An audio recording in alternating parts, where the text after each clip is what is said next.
হাদিসের মধ্যে সরওয়ারে কায়নাত সাল্লাল্লাহু আলাইহি ওয়াসাল্লাম ইরশাদ করছেন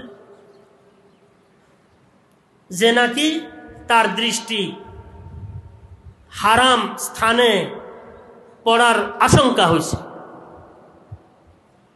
সেখান থেকে সে দৃষ্টিকে একমাত্র আল্লাহ পাকের রেজামন্দির জন্য, সন্তুষ্টির জন্য, যে আল্লাহ পাক নারাজ হয়ে যাবেন, দৃষ্টি ফিরে ফেলছেন।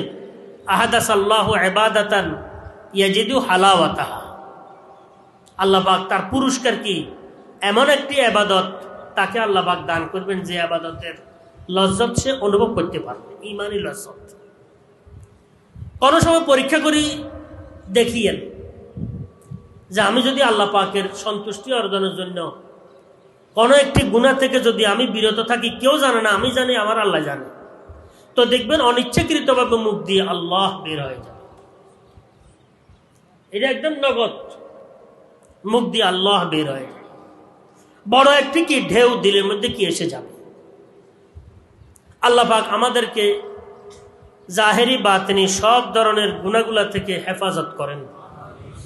আমি আপনাদের খেদমতে অনুরোধ করতেছিলাম, আসলে কথাগুলো বলার উদ্দেশ্য হচ্ছে তস্করা করা, মুযাকারা করা, যেন আল্লাহ পাক আমাকেও আমল করার তৌফিক দান করেন, সবাইকে আমল করার তৌফিক দান করেন।